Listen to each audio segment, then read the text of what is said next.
En la clase pasada estuvimos viendo cómo hacer para,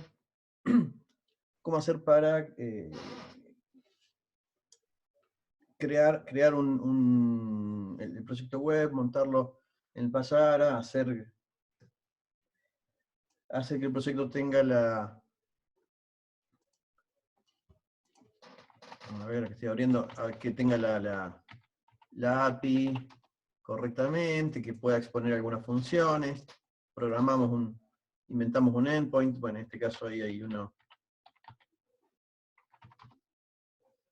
Hicimos una mínima capa de datos, les mostraba un patrón muy escueto, súper ingenuo de cómo podríamos armar nuestra aplicación.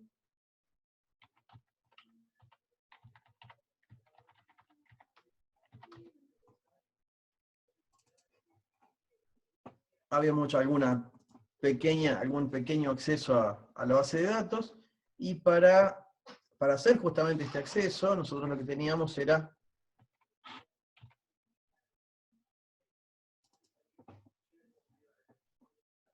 estos gestores, estos controladores. Ahí les estoy mostrando el controlador de búsqueda, tal como quedó la clase pasada, no lo toqué más. A este ejemplo no lo toqué más. Con una operación mínima, en este caso hacía el select asterisco en la tabla esta de documentos.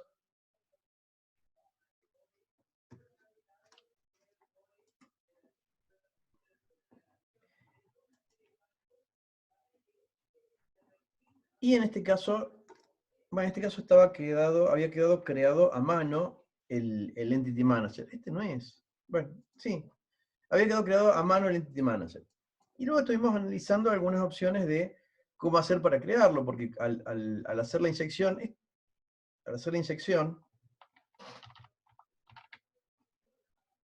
por ejemplo, teníamos acá este gestor de mensajes que pretendía inyectar el Entity Manager. Para hacer esta inyección necesitamos hacer ¿qué cosa? Que se pueda crear el Entity Manager, pero teníamos el problema de que el Entity Manager no se lo crea mediante el uso de un constructor vacío, un constructor por defecto, sino que necesitábamos construirlo de otra manera. Y por eso aparecían la necesidad de los productores. Entonces ahora el Entity Manager lo producíamos con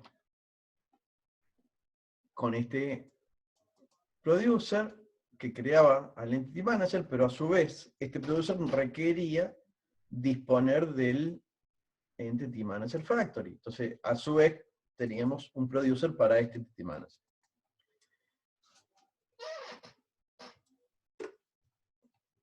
Que esto queríamos ver la forma de que pudiera mejorarse. ¿Se escucha? No sé, ¿se escucha? ¿Cómo escuchan?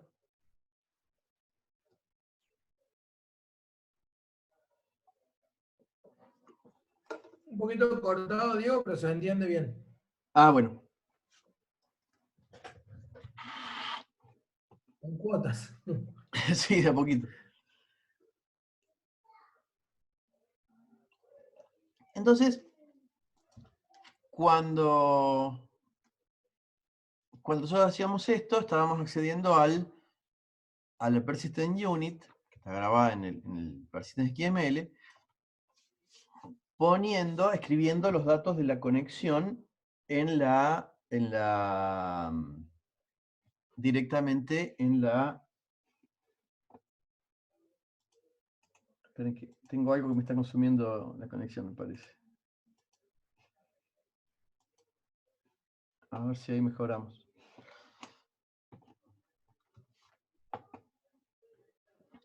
En el Persistent XML teníamos creados todos los datos con el archivo Persistent XML con los datos puestos adentro. ¿Sí? Entonces teníamos todos los datos de la conexión, usuario, password, dentro del Persistent XML. Lo primero que nos queda pendiente acá es el tema de crear lo que se llama el pool de aplicaciones, el pool de conexiones. ¿Qué es lo que ocurre? No está bueno que nosotros tengamos que poner fijo en el código, en el persistence XML, los datos de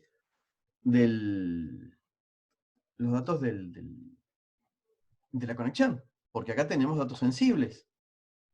¿Sí? La ubicación dirección del servidor, puerto, base de datos más o menos, pero usuario y password son sensibles y no está bueno ni que los tengamos nosotros que poner como programadores, ni que queden después, porque el persistence XML para poder ser usado en producción tiene que quedar alojado en el disco duro del servidor. Entonces no está bueno, y encima tiene que estar la clave en plano, ¿no? No puede ir encriptada ni nada. Entonces no está bueno que nosotros podamos tener eso. Cuando nosotros trabajamos con un servidor Java EE, el servidor tiene la posibilidad de crear este concepto que se llaman los pools pool de conexiones. La idea es que el servidor va a contener la información de una conexión completa, la información de autenticación y acceso a una base de datos, y va a manipular el servidor un conjunto de conexiones que va a abrir previamente. Es decir, cuando querramos pedir una conexión a una base de datos, en lugar de pedirla directamente a la base de datos en el código con los datos de autenticación, se la vamos a pedir al servidor. El servidor va a manejar, por un lado, un conjunto de conexiones abiertas, que es lo que se llama el pool. Va a manejar 10, 20, 30 conexiones abiertas pero dormidas, no cerradas del todo, sino en un estado intermedio. Entonces, cuando la aplicación o las aplicaciones soliciten conexiones nuevas, le van a decir al servidor, che, necesito una conexión a la base de datos. El servidor va a tomar alguna de las que tiene dormidas, las va a despertar y las va a ofrecer como si fuera una conexión nueva. ¿Cuál es la ventaja de que estén creadas inicialmente pero dormidas? Que pedir una conexión nueva no va a requerir ni va a volver a perder tiempo en autenticar. Es decir, el servidor no va a tener que volver a repetir el control de si el usuario está bien, si la clave está bien, si tiene permisos de conexión, etc. Entonces, ahí tenemos una ventaja. Por otro lado, justamente el hecho de que estén abiertas hace que se pierda el tiempo, se ocupe tiempo en crear todas las conexiones al empezar, y después las siguientes conexiones sean mucho más rápidas el establecimiento de la conexión. Por otro lado, y esto es lo que también es súper importante, al estar estos datos cargados en el servidor, si por ejemplo cambia la dirección del servidor, cambia la clave del usuario con el que nos tenemos que conectar, o lo que fuera, no tenemos que venir a cambiar el código. No vamos a necesitar cambiar en el persistence XML estos datos. Cuando quedan guardados acá ni siquiera hace falta recompilarlos, pero igual, no tenemos que venir a modificar el código, no tenemos que dejar una clave en plano, que sería horrible, sino que simplemente se lo cambia en la interfaz de administración del servidor, que sí guarda la clave encriptada y sí mantiene siempre el mismo nombre para el recurso de la cadena de conexión, del nombre del application, del connection pool.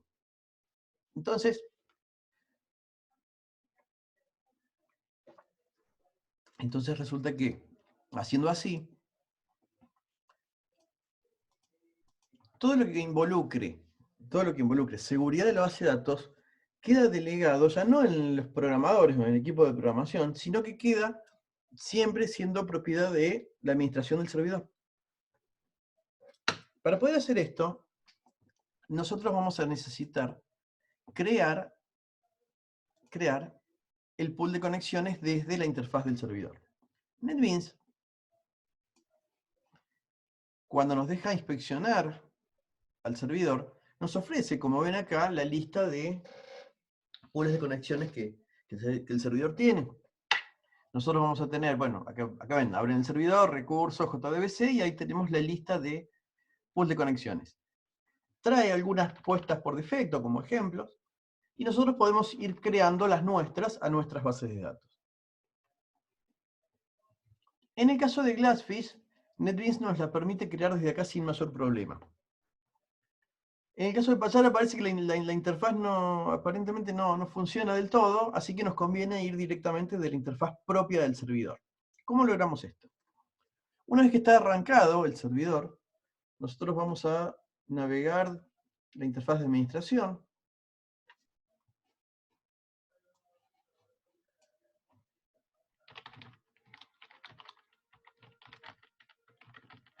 En localhost 4848.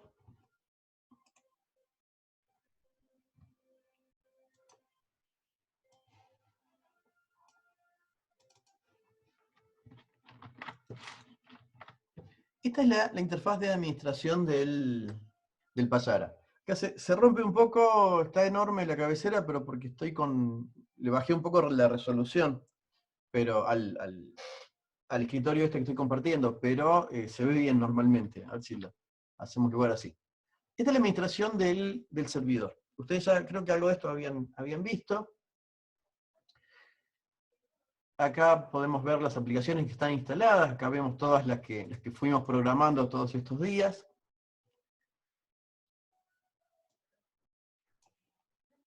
Y acá, bueno, podemos configurar algunas cosas, cambiarle algún comportamiento, alguna funcionalidad. Por ejemplo, le podemos cambiar el camino con el que se lo navega. ¿Sí? Tenemos acá bastantes cosas para poder ir modificando.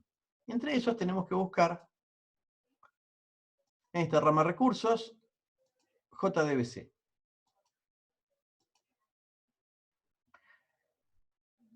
Para poder hacer que el servidor administre conexiones a la base de datos, a alguna base de datos, requiere, de la misma forma que lo hicimos con NetBeans, y de la misma forma que lo hicimos nosotros con las aplicaciones de escritorio, el servidor, para poder establecer conexiones a la base de datos, va a necesitar, no están acá, yo los cargué de mano, pero va a necesitar que estén instalados los drivers JDBC de las bases de datos a las que nos queremos conectar. Entonces, para poder establecer estas conexiones, lo primero que hay que hacer es instalar el driver JDBC en el servidor. Eso les muestro enseguida cómo se hace, que es bastante fácil. Igual ya trae algunos por defecto instalados, o sea que en muchos casos no vamos a tener problema. Tenemos entonces en la administración esta rama JDBC, JDBC Resources y Connection Pools. Acá tenemos los pools de conexiones. Nosotros cuando tenemos cuando queremos crear un pool de conexiones, lo podemos hacer todo desde acá. Para hacer un nuevo pool, vamos a ir a New. Acá tenemos que poner un nombre. Este nombre después en el código no lo vamos a utilizar en forma directa, ¿sí? Así que no, si bien hace falta poner un nombre adecuado, en el código va a ir otra cosa. Tipo de recurso, normalmente vamos a elegir SQL Data Source. Y acá, Database Driver Vendor, acá tenemos que buscar el driver que necesitamos utilizar para establecer la conexión. Como ven, ya el servidor trae todas estas instaladas. Y en el caso que vayamos a instalar alguna otra, vamos a escribir acá el nombre de la clase del driver. Cuando elegimos siguiente, pasamos a la solapa donde vamos a indicar los datos de conexión. Yo en este caso estoy usando esta prueba, la hice con... ¿Sí? No, dale, termina. En este caso, esta prueba la hice... Antes de que pases, quiero agregar un par de cosas ahí que descubrí recién peleando con esto. Y ya te cuento. Bueno, en este caso, la prueba esta la estoy haciendo con MariaDB. El driver de MariaDB no viene instalado en la instalación por defecto de Payara, así que lo tuve que agregar a mano. Y agregarlo a mano fue simplemente bajar el mismo jar que hubiera usado para una aplicación de escritorio, y copiarlo dentro de una carpeta del Payara. Y luego, acá indicar el nombre del driver, ¿sí? El nombre del data source. Esto está documentado y es fácil de encontrar. Y con eso ya puedo avanzar.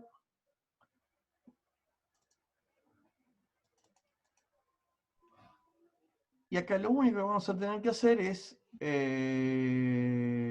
nada más. Hasta ahí nada más. Felipe, me decías antes que vuelva, así Diego, que ahora vuelvo. sí. No, no, no hace falta que vuelvas, simplemente les cuento. A aquellos que estén usando MySQL, bueno, recién le había pasado un ejemplo a Diego, no sé si lo utilizará o no, pero ahora en la tarde, yo la verdad que no había tenido tiempo de ponerme a ver si eso hoy funcionaba o no, y a la tarde, desde la tarde que terminé con los chicos primero, me puse a verlo, y renegué con un par de cositas, pero bueno, ya lo hice andar. El tema es, ahí en donde dice Data Source Vendor, en el caso de que ustedes estén trabajando con un MySQL nuevo, o sea, si hayan hecho la descarga del servidor MySQL, el current, el actual, ¿sí? Tienen que elegir el que dice MySQL 8, ¿sí? Si están trabajando con un MySQL anterior a la 8.0, digamos, tienen que elegir la que dice MySQL. Si se fijan, hay dos versiones distintas de MySQL ahí. ¿Sí? Hay alguien con quien tuve una conversación para ver de tratar de conectar el JVC a MySQL, y estuvimos haciendo algunos intentos, ¿sí? Y lo estábamos haciendo con el conector J nuevo. Entonces tengan en cuenta eso, porque si no van a renegar como locos. Y después en las propiedades les agrego un detalle más que también costó un poquito encontrarlo, pero ahí ya que van dando, ¿sí? Antes de hacer el ping. Digo que siga y después en cuanto a las propiedades les agrego un detalle más.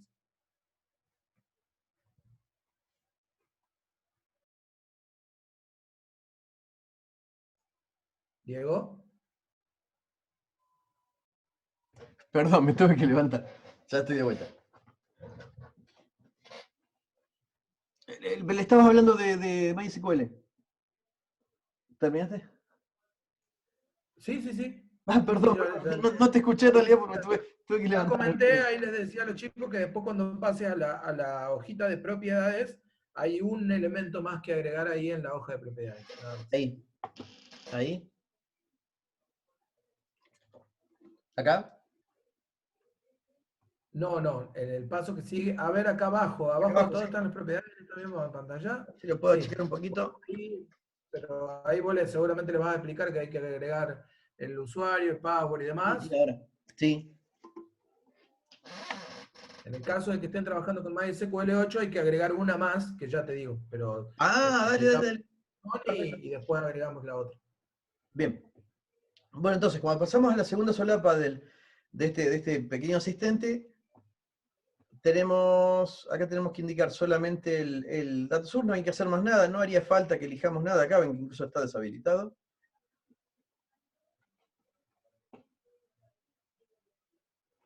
Acá se indica el tamaño del pool, es decir, el tamaño del conjunto de conexiones. Esta es la cuestión, ¿sí? Acá dice 8 conexiones mínimo, 32 conexiones de máximo. ¿Qué es lo que ocurre con esto? Cuando el servidor se prenda, o cuando se haga la primera conexión, se van a crear 8 conexiones. El servidor va a conectarse 8 veces a la base de datos, y se va a quedar con 8 objetos connection vivos. Dormidos, pero vivos. Cuando la aplicación diga close, no los va a cerrar esos 8, se los va a quedar. Cuando las aplicaciones empiecen a pedir conexiones a este connection pool, el servidor va a ir despertando alguna de esas 8. Si por algún motivo, por una cuestión de mucha carga, o de que hay varias aplicaciones conectándose y haciendo conexiones largas, o transacciones largas, por el motivo que fuera, si esas 8 no alcanzan, cuando le pidan la novena, va a crear 2 más, como dice acá, ¿sí? El pull resize. Y que ya se queda con 10 disponibles. Si hacen falta 11, crea 2 más, ya se queda con 12. Llegando hasta 32. Si ocupa 32, si se llegan a ocupar 32 en forma simultánea, bueno, ahí seguramente o falle o haga esperar. Esto lo podemos ir regulando, o lo puede regulando el administrador del servidor, en función de la carga. Normalmente, una aplicación, generalmente, tiene que abrir una conexión, hacer una transacción y cerrar la conexión inmediatamente.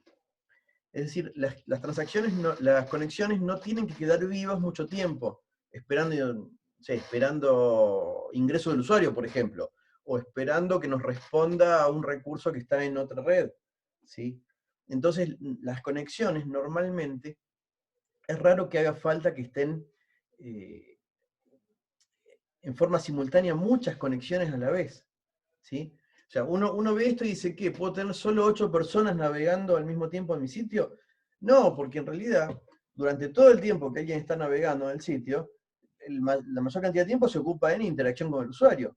En el momento que hay que ir a grabar un dato o hacer una consulta a la base, se abre la conexión, se ejecuta el SQL y se cierra. Entonces, y ya queda liberada la conexión para cualquier otro intento de conexión siguiente. Entonces, generalmente en forma simultánea hay pocas conexiones abiertas. Normalmente con estos números se pueden soportar una cantidad muy grande de clientes simultáneos, porque las conexiones son realmente muy efímeras, duran muy poco. Incluso, hace mucho tiempo, no sé ahora, pero hace mucho tiempo, los motores de base de datos, las licencias era por conexiones. Uno decía, a ver, me quiero comprar un SQL Server.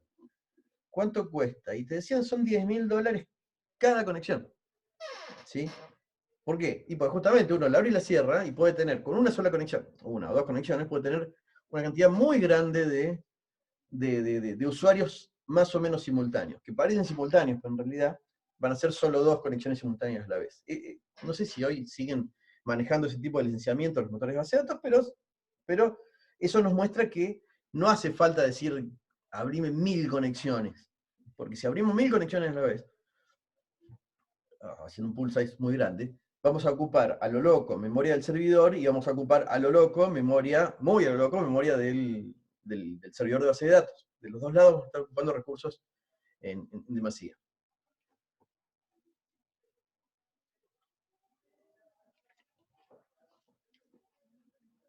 Luego, ya venimos acá a cargar los datos de la conexión. Acá sí tenemos que indicar los datos sensibles, usuario, puerto y servidor, según donde esté ubicado el servidor de base de datos. URL, acá tenemos que poner la cadena de conexión tal como la pondríamos en JDBC. Sí, acá donde va a decir JDBC, dos puntos, barra, barra. JDBC, dos puntos, bien, ahí tengo una, con María. O si no sería con MySQL, acá dirá MySQL, localhost, y el nombre de la base. Y finalmente la clave que tenga el usuario con el que vamos a establecer la conexión. Entonces, si llega a cambiar la clave en algún momento, o si cambia periódicamente por políticas de seguridad, no hay que recompilar ni hay que ir a cambiar el archivo persistence.xml. Simplemente se cambia acá y el programa nuestro sitio web, nuestro servicio, va a seguir funcionando sin tener que detenerse. A diferencia de que si tuviéramos que modificar código fuente, que sí o sí tenemos que pararlo, recompilar, o por lo menos pararlo y arrancar de vuelta, en el caso del persistence.xml. Con esto simplemente se cambia y las próximas conexiones van a conectarse con los nuevos datos de autenticación. Y es lo único que hay que hacer. Voy a establecer acá le voy a cargar datos para hacer una prueba. Voy a poner los datos de mi base, ven que incluso se ve la clave, o sea, esto solamente lo accede un administrador, ¿no? Termino. Diego, mientras tanto yo agrego una más ahí. Ah, sí. Hay para el MySQL 8, Ahí agrego una. hay una propiedad extra que es necesario agregar. ¿Sí? No sé si tiene sentido que la agregues vos, pues no sé si te va a romper algo o no. No, pero la Tiene escribo que para ver que con el modo, tiene que ver con el modo de la conexión, ¿sí? Así que los que estén usando MySQL, anótenlo por ahí. Lo voy a poner acá en el chat, ¿sí? Lo voy a poner acá en el chat para todo el mundo. La propiedad que hay que agregar es SSL mode, ¿sí? Con el valor deshabilitado. ¿Sí? El valor que toma SSL Mode por defecto es preferido, digamos. si no lo ponen deshabilitado, tienen que instalar los certificados de la conexión SSL con el MySQL en el Payara. Si no instalan los certificados, no se va a conectar. Entonces, sobre todo para trabajar a nivel de desarrollo, ¿sí? Eso será una configuración que después tendrán que hacer servidor de aplicaciones con servidor de base de datos en una infraestructura real, en un data center. Eso se encargarán la gente de operaciones con la gente de administración de base de datos. A nosotros como desarrolladores ni nos importa. ¿Sí? Entonces, como desarrolladores, lo que sí hay que agregar es esta propiedad, pues si no agregan esta propiedad en un MySQL 8, esto no va a conectar. ¿Sí? Esto es lo que, bueno, estuve renegando un ratito hoy a la tarde, pero ahí quedó. ¿Sí? Agregando esa propiedad del conector, más las propiedades que estaban charlando con Diego, ¿sí? Alcanza. No, no se Simplemente pegó era en el... para que anoten eso, porque no es fácil de encontrar esa info, me costó un rato, ¿sí? Entonces, para que anoten eso y no renieguen después. Normalmente el error que les da es que el servidor envió paquetes a... Oh, perdón, no apreté Enter. No, estoy muy pasado, muy pasado, gente, les pido disculpas. Yo lo veía acá, estaba por contestar, pero si yo lo veo. El servidor les da un error de que el servidor envía datos, pero no recibe respuestas por tantos milisegundos y por lo tanto provoca una excepción. Y recién la ven a la excepción en el log del Payara. ¿Sí? Entonces, bueno, tengan en cuenta esto si van a armar el pool de conexiones para con MySQL 8. Perdón por la interrupción, Diego. No, es que al No te lo contrario, llegué sí. a comentar antes porque hago mea culpa, lo terminé ahora mientras vos ya habías arrancado la clase, ¿viste? Te fui contando que no lo estaba logrando desplegar, pero ahí desplegó y con esto quedó funcionando. ¿Qué cosa? ¿Lo que estábamos viendo a la tarde o qué otra cosa? Sí, el ejemplo que yo te pasé, que bueno, el con EGBs y demás, el problema que estaba teniendo yo era ese. Ah, bueno.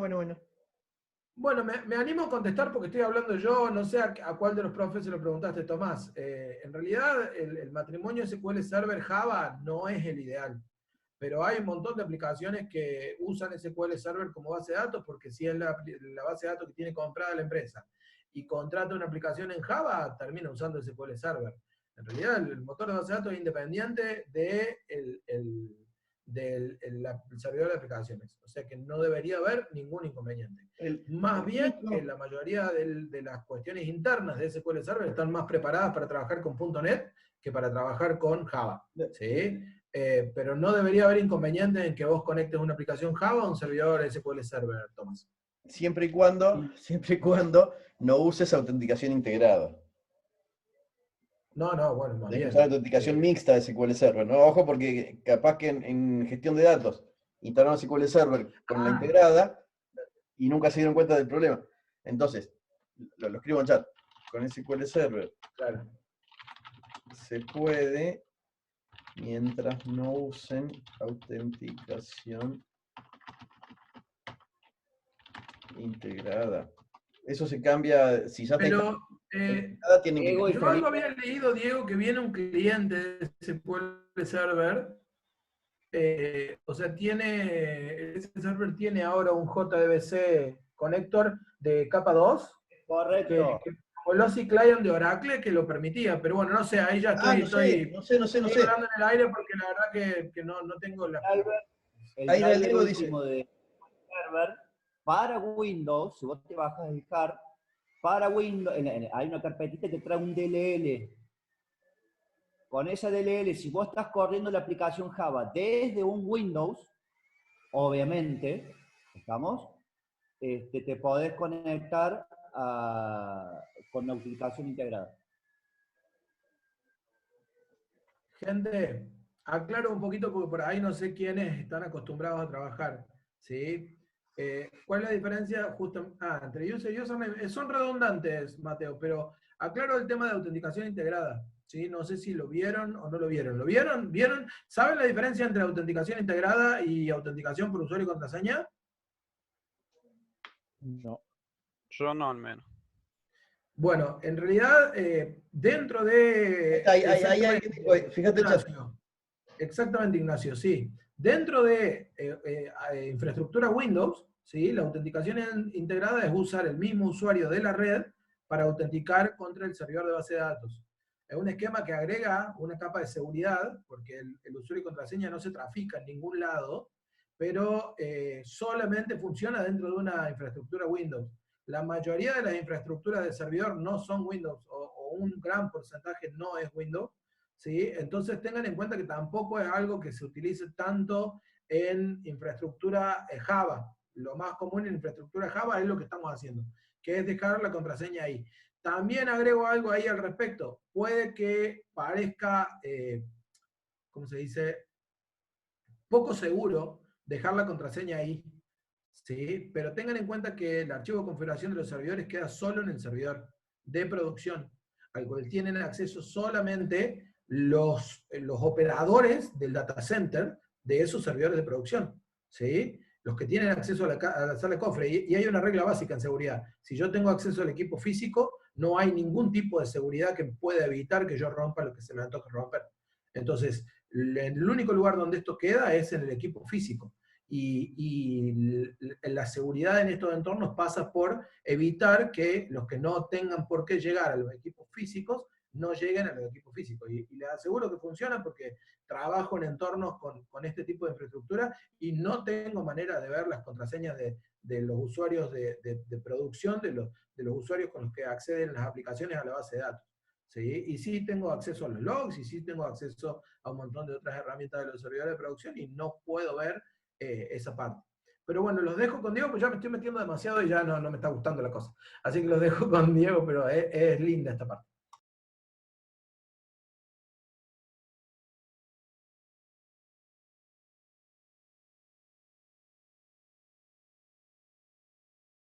Estamos muteados, profe, por la duda que esté hablando. Sí, me parece que el Diego se fue de nuevo, no sé qué. La autenticación integrada, no, que cuando hablas vos a veces por si hay algo ruido con la silla, la autenticación integrada de SQL Server, claro, lo que hace es autenticar al usuario con el login del sistema operativo con el que esté corriendo el proceso que se quiere conectar. Es decir, si es una aplicación de escritorio, el login es el login del usuario que está sentado en la computadora. Si es otro tipo de aplicación, hay que hacer que simule, por ejemplo, si es una aplicación web, hay que decirle al servidor web que simule que está conectándose con un usuario u otro del sistema operativo. Y como dicen por ahí, lo de Active Directory, claro, si tenés una red con Active Directory, sí, normalmente se va a integrar se va a autenticar con algún usuario del directorio. Si no tenés Active Directory, sería con el usuario local de Windows. Y como dice Felipe, eso normalmente tiene sentido cuando son aplicaciones de escritorio. Cuando nos metemos con entornos web, ya es una complicación, es una gran complicación, realmente. Porque el servidor web normalmente va a estar corriendo con credenciales con bastante seguridad, entonces va a ser una cuenta administrativa con la que corre el servidor web, y quizás esa tiene demasiados permisos como para que abra una conexión de base de datos. Suele ser un lío bárbaro. Por eso normalmente lo que es entornos web, aún siendo SQL Server y aún siendo Windows, normalmente se termina usando autenticación con usuario y clave. El tema es que, ¿cuál es la cuestión? Si ustedes tienen el SQL Server instalado desde el año pasado de gestión de datos, y cuando instalaron todo por defecto, se metió con autenticación integrada, entonces tienen que cambiar la configuración del servidor. Si se les complica mucho, la clase que viene abro un Windows y les muestro cómo se cambia.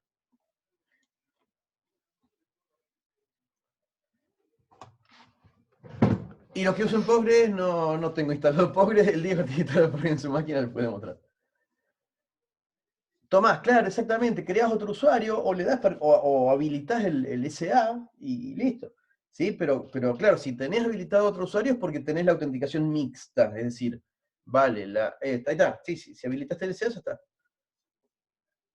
Y ahí ya no hay problema. En ese caso, ahí simplemente acá vas a tener que poner, en ese caso, cuando configurás el connection pool, acá dirá MSSQL, localhost, el puerto no lo vas a poner, ¿sí?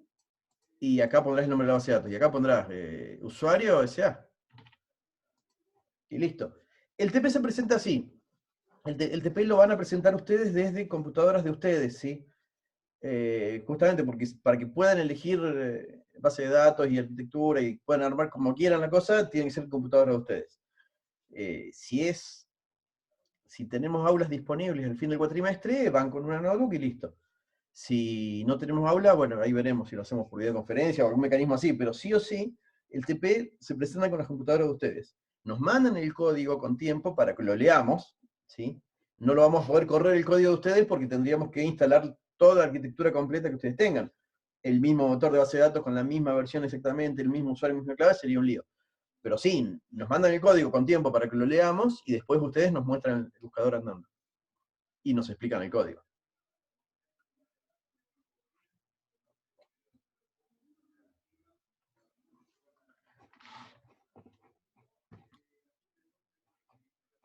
Bueno, acá rompí todo, ¿no? Pero root, acaba de decir MariaDB, y creo que no rompí nada más. Grabo.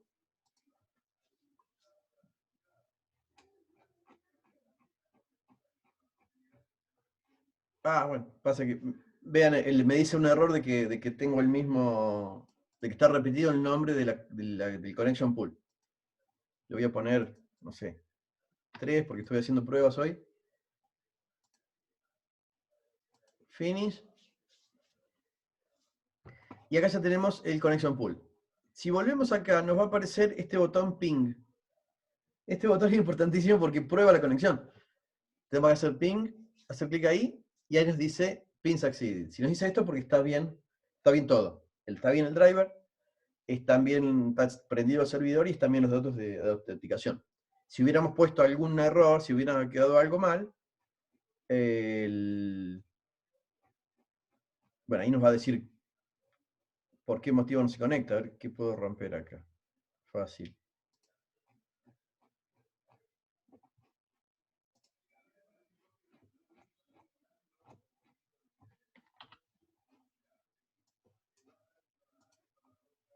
A ver, le voy a poner mal la clave.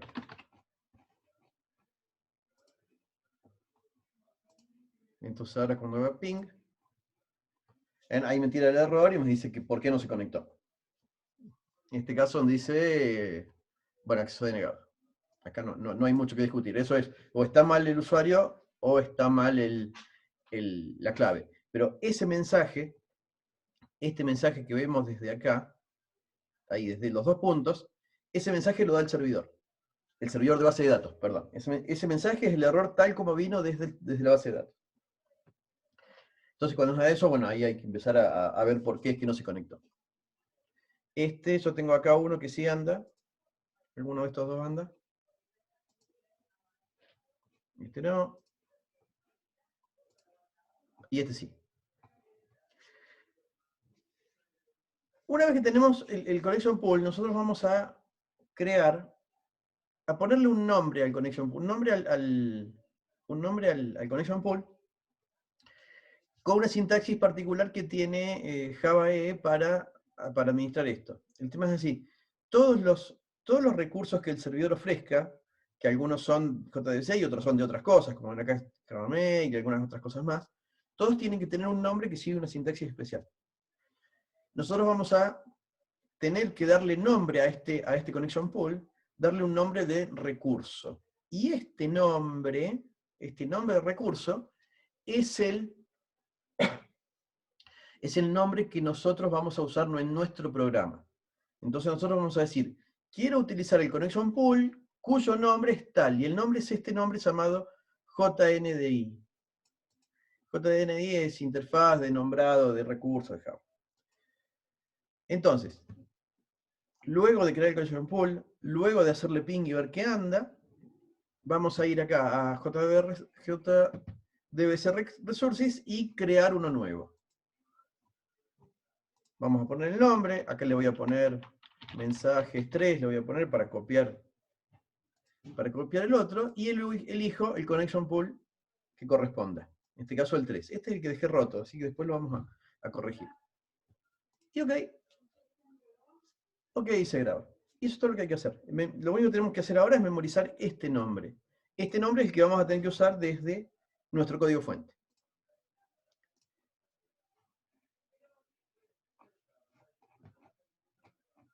Yo había dejado mal la clave acá, ¿no?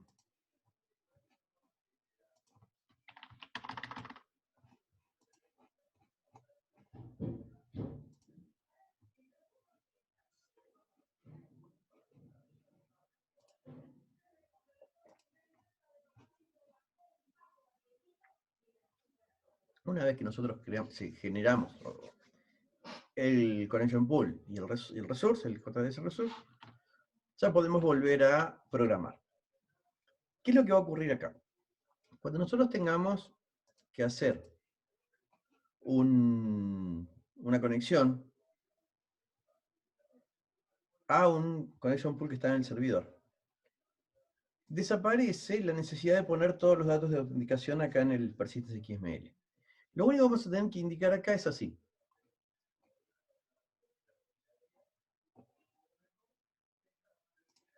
Al persistent unit le vamos a tener que decir, bueno, vamos por el diseño,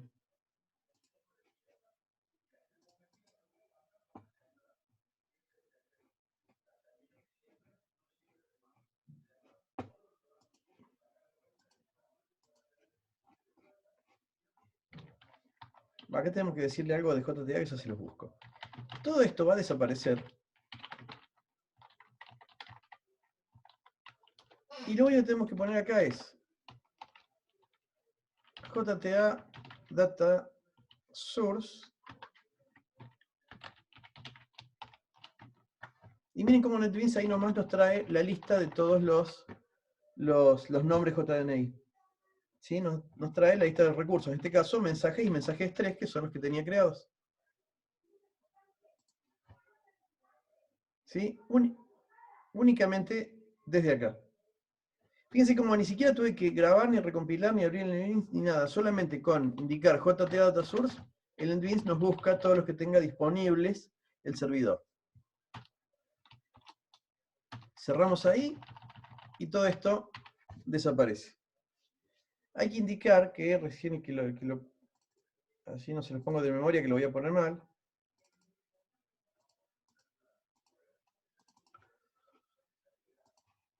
Transaction type JTA. Que por defecto, capaz que no elija eso, así que por las dudas lo vamos a poner. Y listo. A partir de acá, nuestro código no va a cambiar en nada, simplemente va a seguir diciendo que si quiere conectar con la unidad de persistencia buscador PU, y esta unidad le dice al servidor que se conecte con ese origen de datos. Y desapareció totalmente, un poco con lo que comentaba Felipe recién, desapareció totalmente esto de poner una clave encima en texto plano en el código fuente. ¿Sí? Acá ahora los programadores nos olvidamos totalmente de la autenticación, simplemente es cuestión de preguntarle ¿qué hay que hacer acá? Preguntarle al administrador del servidor, che, ¿qué nombre le vas a poner al resource JDBC? Y listo. O decirle, instalámelo con eso y listo. ¿Sí? Y ahí ya estaría. Esta aplicación prueba desde cero es la que habíamos hecho, la que hicimos justamente, la que hicimos desde cero en la última clase, ¿sí? Entonces, pero esta, no sé, se conectaba a otro. Me estoy cambiando de base, ¿sí? Yo acá estoy buscando la base. La base. Era la base de libros, me parece. Entonces voy a cambiar esta. Voy a crear esta mensaje 3. Le voy a cambiar los datos para que se conecte a la otra base, la base de libros. No tendría que haber borrado acá, ¿no? Es la que se llama libros. Ahí está. Entonces voy a cambiarla acá. Me conecto a libros. Grabo. Y paso el ping.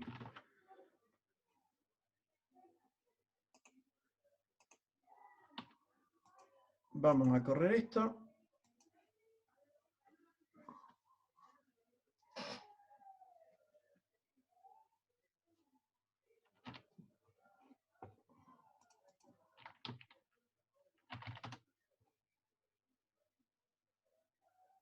API listado, y ahí me trajo los datos de la base.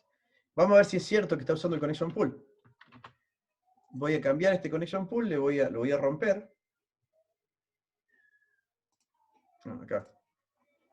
Le voy a poner mal la clave. ¿Sí? Acá si llega a andar es porque quedó cacheado porque quedó el connection pool. Ahí está. Y ahí me tira un error. Me dice no se pudo conectar a esa conexión. Acceso denegado para root en localhost. ¿Sí? Entonces efectivamente intentó conectarse con la otra clave. Cambio de vuelta, root. Corrijo la clave. Y ahí volvió a andar. Entonces, a partir de ahora, y el código, como ven, ni siquiera tuve que apagar y prender el servidor o volver a desplegar. Simplemente se cambió la administración del servidor, el código siguió funcionando sin ningún tipo de cambio. Y esto es como realmente debe ocurrir esto en producción. Normalmente, en producción no es tan fácil decir, che, baja el servidor y, bueno, los que están navegando que se claven.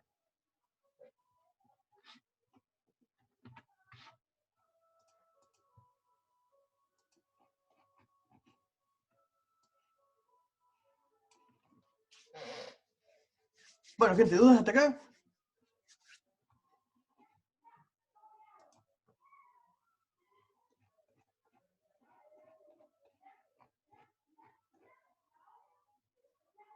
¿Cómo lo ven? Felipe, Diego, ¿qué opinan?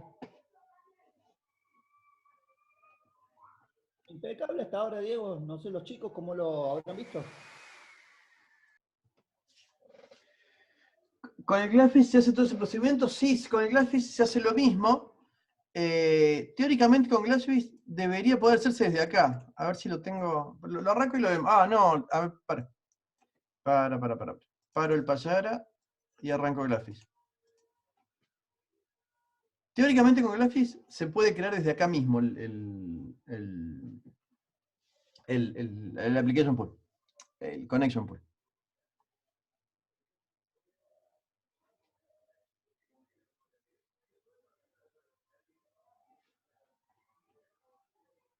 Sí, acá tengo recursos, JDBC, connection pools. Teóricamente yo de acá podría... no sé. Teóricamente se podía hacer desde acá, pero no lo veo. Pero sí, de acá hay que hacer, GlassFish hay que hacer lo mismo, ¿sí? Si vamos a la interfaz de administración vamos a tener las mismas opciones.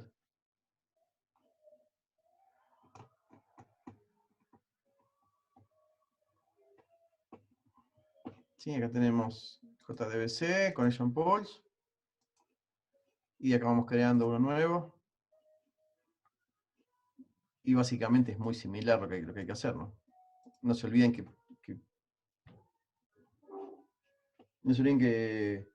que Payara es un fork de GlassFish, así que vamos a notar casi todo igual o muy parecido. Pero sí, se hace lo mismo. Diego, ¿vos recordás si se podía hacer desde el NetBeans? Yo no sé quién me dijo que se hacía del NetBeans. No. Desde acá se hace, creo. New. Creo que de acá, GlassFish, JDBC Connection Pool. Claro, agregando cosas del proyecto, no me acordaba cómo era. Ahí. Sí, perdón, lo hice rápido. Como si fuéramos a agregar una clase nueva a un proyecto, que le hacemos new, y acá tenemos package, class, qué sé yo. Vamos a otro y acá elegimos GlassFish, JDBC Connection Pool y JDBC Resource.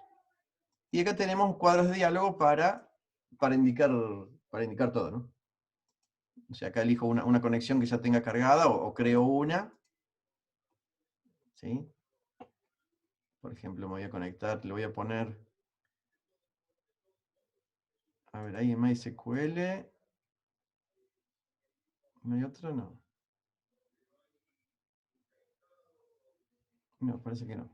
MySQL, siguiente. Y acá me pide los datos de conexión. A ver. Ah, bueno, hay que escribirlo toda la conexión, pero de acá se carga todo y... De acá se carga todo y se localhost 3306, 6 libros.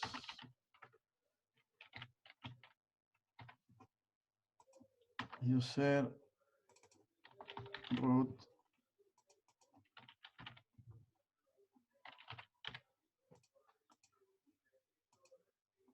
Siguiente, acá ven, pide los mismos datos, el tamaño de la cadena de conexión, del pool de conexión, etc. Finish. Y esto tendría que haber ido a parar a algún lado.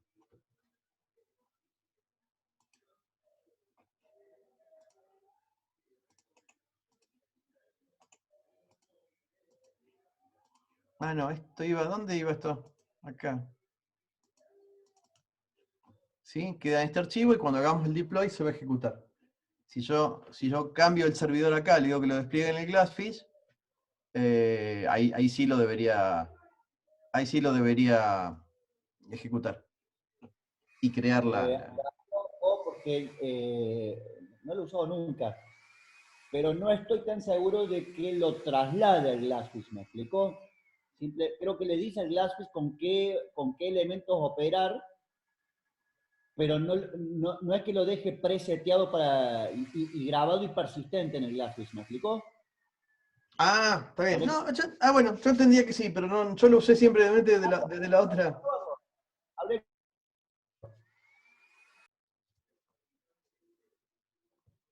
Ahí el Felipe nos está diciendo algo. Si despliega desde NetBeans, ¿sí queda o no? ¿O es solo para las pruebas, para tiempo de desarrollo?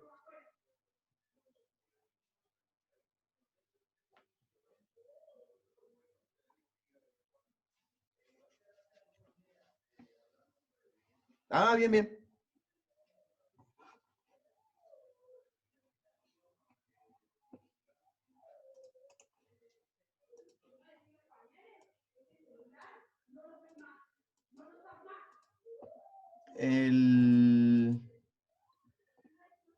A ver, ¿cómo hago para desplegarlo acá? Acá. Voy a cambiar el servidor.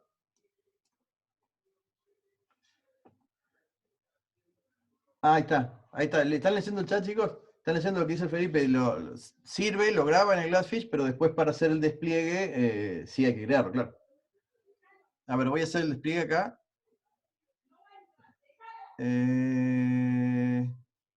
Run. Ahora va a tener que arrancar. Ahora está arrancando el Glassfish, le cambié el servidor. Ahora debería arrancar el Glassfish, correrlo ahí.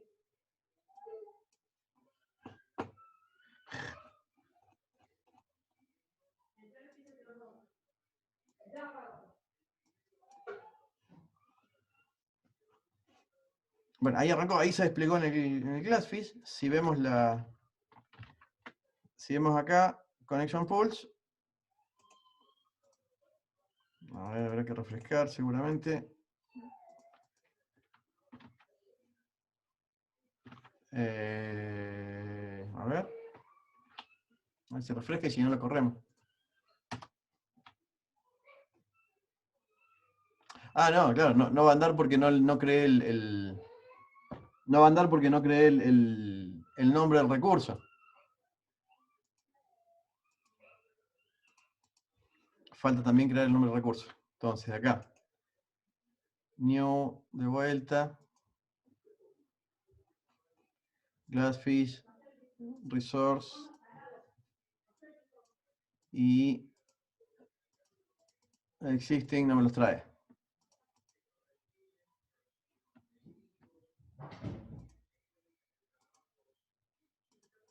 No lo trae. Bueno, debería funcionar. ¿Felipe lo han usado eso? Como que no se da cuenta de los cambios de...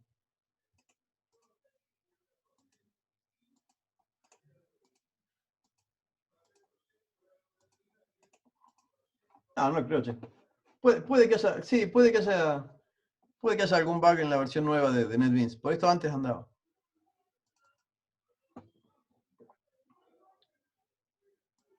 Porque el archivo sí está bien.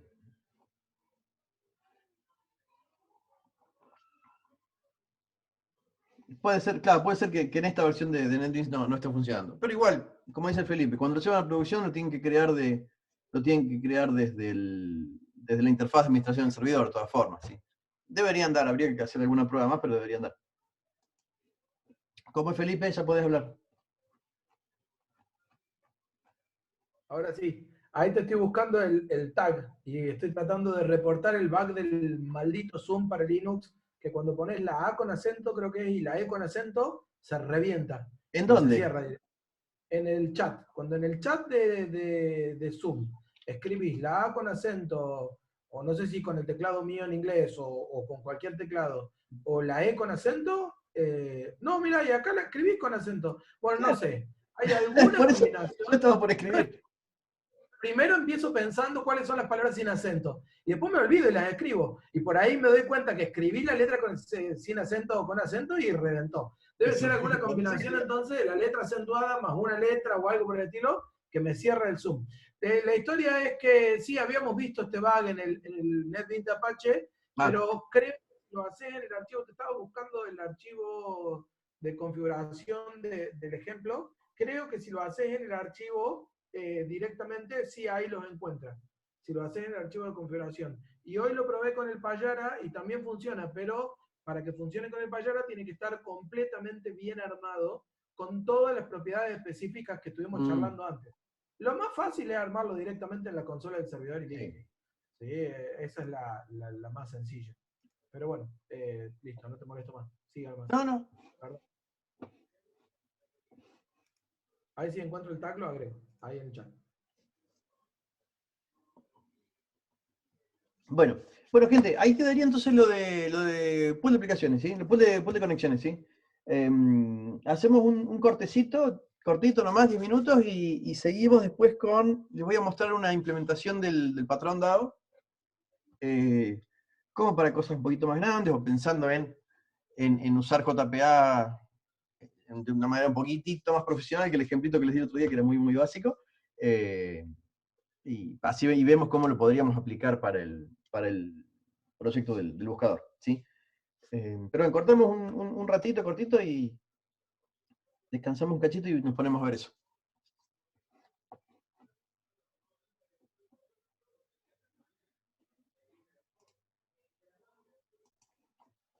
A continuación les voy a mostrar un poco de un patrón bastante usado, que es el patrón DAO, que nos va a permitir ahorrar un poco de código y ahorrar bastante trabajo para la escritura de las clases de acceso a datos.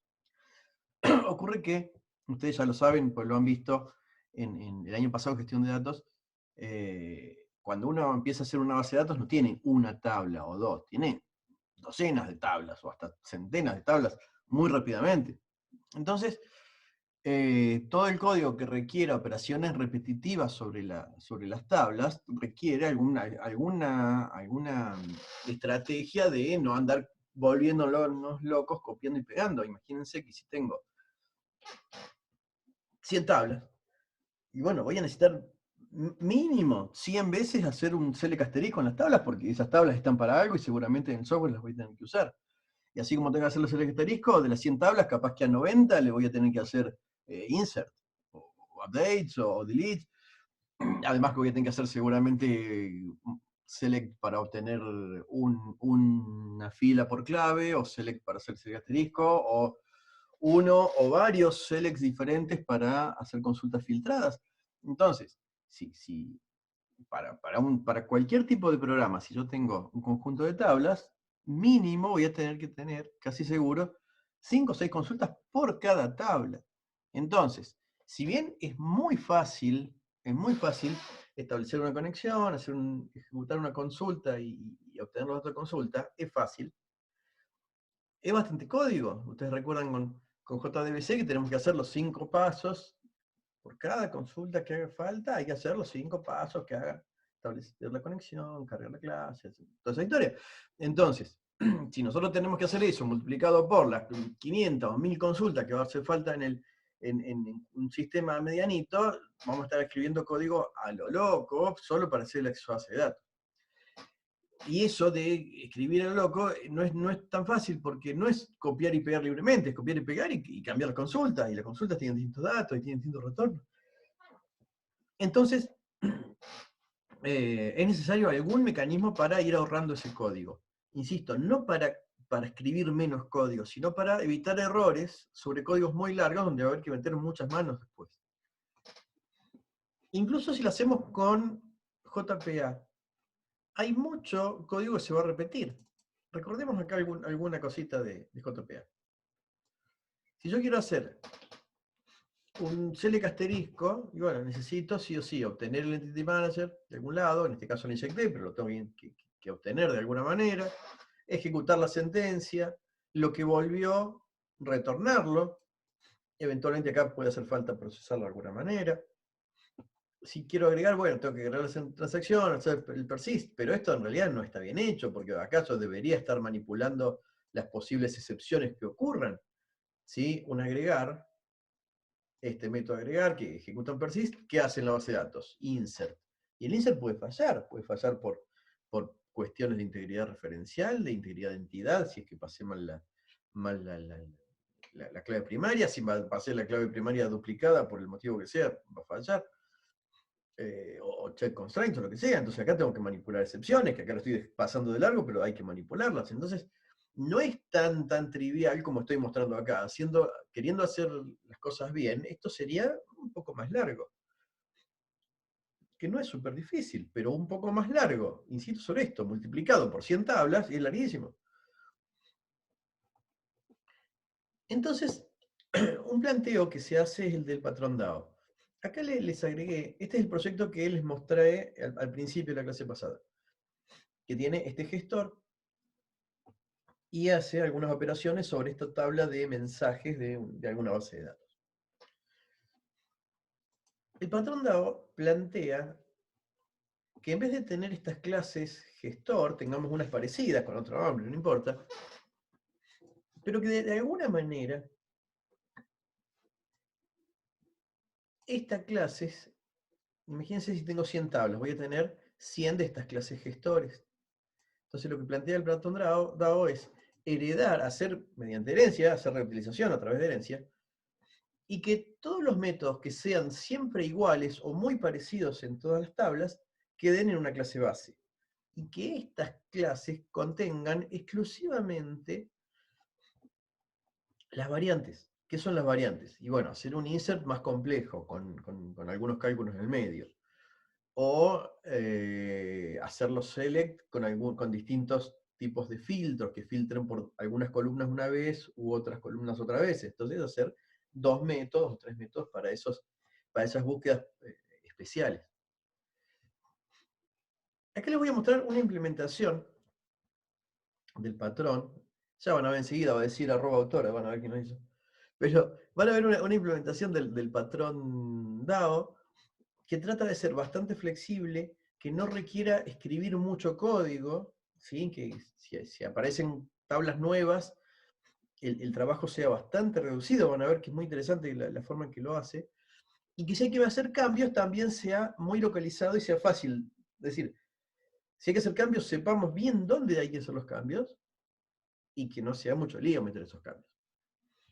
Vamos a ir diseccionando un poco la implementación del patrón. Van a ver acá tiene, el patrón tiene principalmente este paquete es el que tiene el patrón completo implementado, y estos tienen clases de soporte.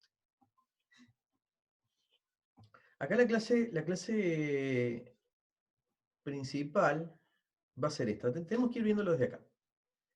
Acá la clase principal, tal como está implementado, es esta clase DAO Eclipse Link. Este nombre no es un nombre especial, simplemente el autor le quiso poner DAO y esta es la clase base de todos los DAO. ¿Quiénes son los DAO? Van a ser los implementadores de esta clase. La idea es que tengamos esta clase abstracta una sola vez y esta tenga una implementación, o sea, digo bien, una clase concreta por cada tabla. Por lo tanto, tengo este DAO Eclipse Link, fantástico. Esta clase va a ser heredada una vez para la tabla de, no sé, como en el caso de la base de datos. Tendremos una derivada para los documentos, una derivada para los términos, y así por cada tabla que tengamos en la base. Esta clase abstracta va a tener los métodos CRUD, programados de una forma genérica para todos, para lo que serían todas las tablas, o casi todas las tablas. Entonces, esta clase va a tener un método para... Es más, están en inglés los nombres para que leamos CRUD, justamente, ¿no? Tenemos la C del CRUD, una clase que haga create, un método que haga create, un método que haga update, un método que haga delete, un método que haga retrieve. ¿Qué pretende hacer cada una de estas clases? Create va a recibir una instancia de alguna entidad. Como vamos a hacer JPA, van a ser entities. Va a agarrar esa instancia, va a iniciar una transacción y hacerla persistir. Y confirmar la transacción. ¿Por qué uso transacciones acá? Cosa que si falla, podemos hacer un rollback y lanzar una excepción. Update simplemente va a tomar la instancia, a esa instancia, bueno, esto lo vimos medio rapidito en JPA, las instancias se va a asegurar que sea manejada, que sea administrada y la va a poder persistir. Delete va a ser un remove y así cada una de las operaciones. Retrieve va a recibir una clave, solamente la clave, es decir, un dato un dato del tipo con el que está declarada la clave en la entity, el atributo que está marcado como @id, será de un tipo, bueno, acá recibirá un objeto de ese tipo. Y se encargará de ir a hacer un find, o sea, de ir a buscar el objeto correspondiente a esa clave. Y finalmente find all va a ser un select asterisco en esa tabla. O sea, select asterisco de esa clase para que vaya a la tabla mapeada. ¿Cómo van a funcionar las derivadas de esto? Esta clase DAO Eclipse Link recibe dos parámetros de clase. ¿Sí? Una clase con generics que recibe dos tipos genéricos, la E y la K. La E es para las entities. Profe, ¿Sí? disculpe, ¿puede repetir esa última parte porque se trabó el audio? Bueno, no sé desde dónde se me ocurra, ¿no? Pero de... El find all. Ah, find all, bueno. Find all ejecuta, estos print line, no, ignórenlos que los estuve poniendo hoy para hacer una prueba. ¿Qué hace find all? Ejecuta un select en la tabla correspondiente a esa clase. Y acá es donde viene la cosa. ¿Por qué acá pone esta variable class name? ¿Y por qué esto va a funcionar para todas las tablas que existan? Esta clase DAO Eclipse Link es una clase genérica. ¿Sí? Tiene dos parámetros de clase. El parámetro E, que va a indicar el tipo de entidad, y el parámetro K, que va a indicar el tipo de clave, el tipo de clase de la clave. ¿Por qué va a funcionar esto así? La idea del patrón es que nosotros tengamos, como vamos a tener normalmente, una clase entity por cada tabla de la base de datos. Cada tabla, o a veces, recuerdan la discusión de las tablas o alguna que esté relacionada muy cerca, con muchas cosas así. Pero no importa. Pensemos, para simplificar, que va a haber una entity por cada tabla. Como mapeada la tabla, ¿no? Y vamos a tener una derivada de esta clase por cada entity también. Por lo tanto, si tengo 5 tablas, voy a tener 5 o 4 clases de entities y 5 o 4 derivadas de esta clase DAO Eclipse Link. Esta clase, cuando sea instanciada, o sea, cuando las derivadas sean instanciadas, va a recibir acá ¿qué cosa? Pues la entity para la que quiere operar y acá la clave correspondiente a esa entity. Entonces, yo acá tengo una entity que es mensaje. Mensaje es la entity que está mapeada a la tabla de mensajes. Cuando nosotros querramos operar con esta entity, vamos a programar esta clase mensaje DAO. Mensaje DAO, lo único que va a tener, una compila, debo haber roto la otra. Ahí lo vemos. Lo único que va a tener mensaje DAO, incluso esto no hace falta, va a ser que hereda dado Eclipse Link y que recibe como parámetros de clase mensaje para indicar que esta clase va a usar mensajes como tipo E e integer porque la clave de esa tabla es integer. ¿Sí? Si vemos el mapeo, la columna que está marcada como ID es int. Así que vamos a usar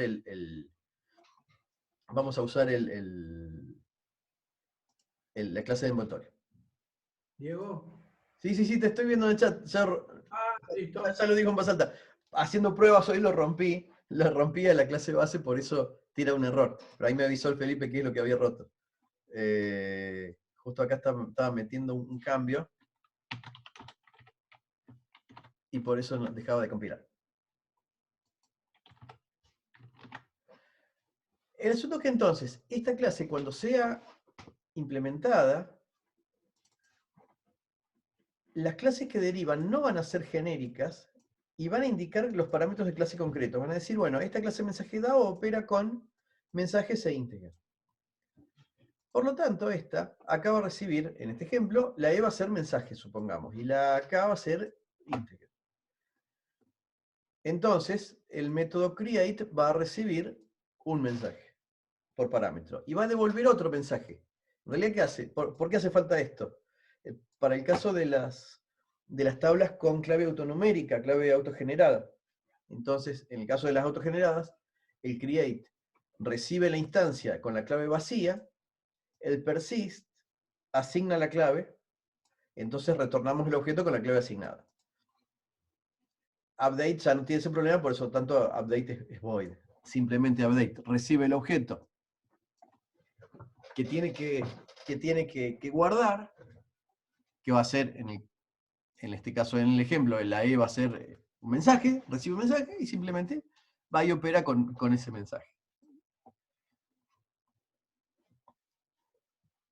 Planteado esto, la clase mensaje DAO hereda el método create, el método delete, update, y no tienen que agregar más nada. ¿A dónde está la lógica? ¿O a dónde está la magia? Porque hasta ahí uno dirían, sí, bueno, fantástico, hereda los métodos, pero las consultas hay que hacerlas alguna vez. Esas consultas de algún lado tienen que estar, consultas JPQL, pero tienen que estar las consultas en algún lado. Entonces, veamos qué es lo que hace el DAO Eclipse Link cuando quiere ejecutar. La entity va a tener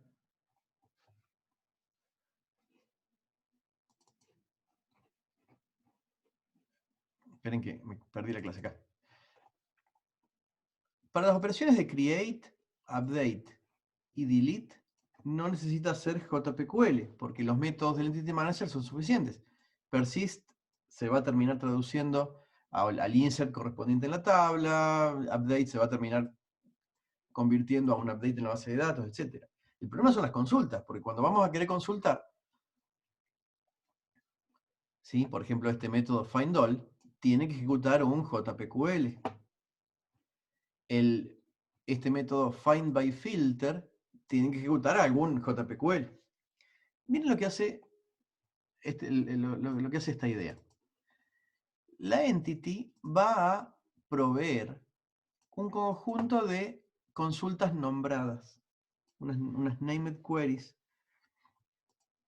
de forma tal que cada una de esas consultas siempre tenga el mismo nombre.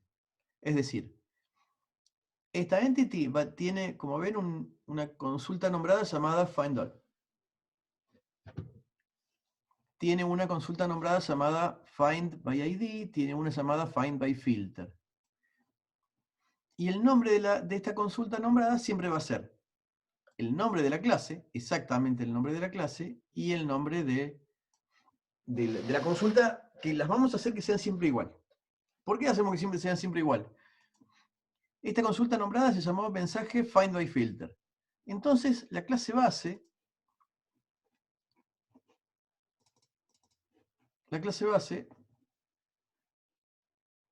cuando le dicen findByFilter, o sea, buscar con filtros y recibe un parámetro de búsqueda, obtiene una consulta nombrada cuyo nombre va a ser el nombre de la clase más la palabra FindByFilter. Entonces, cuando hagamos nuevos entities, por ejemplo, que tenga, no sé, tengo una tabla de autores acá en esta base de datos, ¿sí? Autores de los mensajes. Vamos a crear una entity que será autor. A esa entity autor le vamos a proveer una consulta nombrada que se llame autor.findByFilter. Entonces, cuando se vaya a querer ejecutar este método, va a ir a querer ejecutar, a obtener la consulta nombrada autor más FindByFilter. Y esa es la que va a ejecutar. Gracias a esto, y fíjense que todo el truco acá lo ofrece esto de ponerle los nombres de las consultas, de las named queries, con algún criterio. Cuando yo tenga que programar la nueva entity, agrego la named query con autor.FindByFilter y acá escribo la consulta como tenga que ver. ¿Por qué tengo que escribirla acá? Y porque cada tabla tiene nombres de columnas diferentes. Y hacer una búsqueda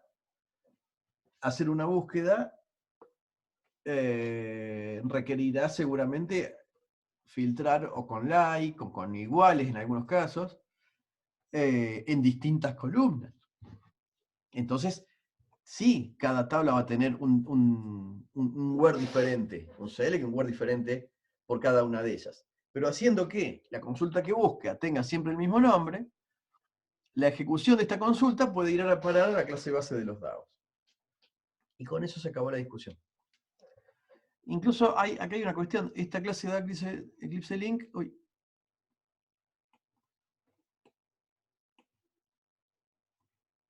ejecuta create query con un select from class name, podría utilizar directamente la consulta nombrada que tenemos acá, la findAll. ¿Sí? Y directamente cada una de las derivadas, al findAll le pone la lógica que quiera. Por ejemplo, findAll puede necesitar un order by. Entonces, cada una pondrá el order by correspondiente. O sea que esta double link podría estar así o podría directamente crear una named query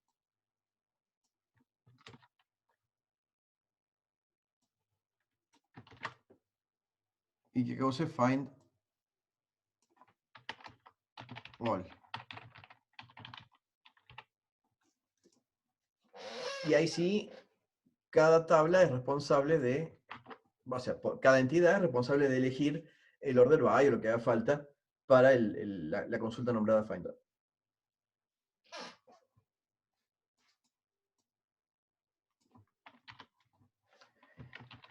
Obviamente, no todas las tablas tienen las mismas consultas. Habrá tablas donde va a haber que hacer consultas especiales, que hagan reportes, que hagan un group by o que hagan consultas de sumarización o lo que sea.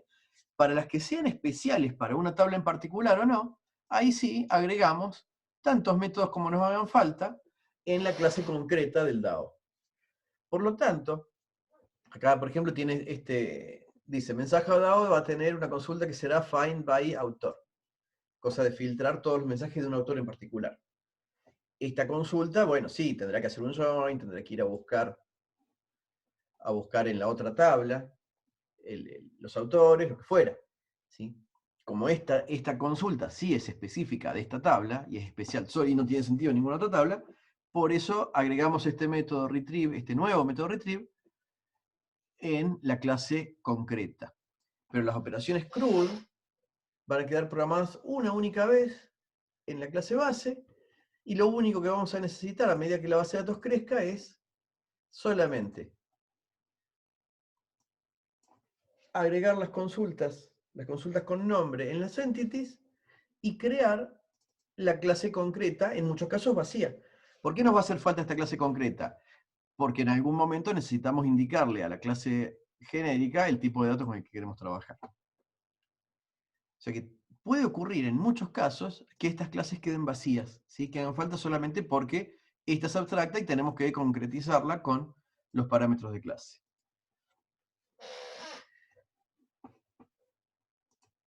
Adicionalmente, aunque esto ya no afecta, o sea, es importante, pero no nos preocupa tanto, esta clase DAO Eclipse Link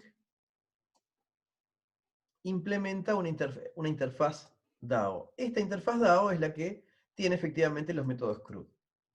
Esto nos puede hacer falta por si nos interesa tener distintas implementaciones. Por ejemplo, uno podría decir, tengo esta implementación que cuando hay un error me tira la excepción con throw, y podría tener otra que en vez de tirar una excepción la esconda y la loguee en un archivo de texto. No es la mejor, pero podemos querer hacer algo así.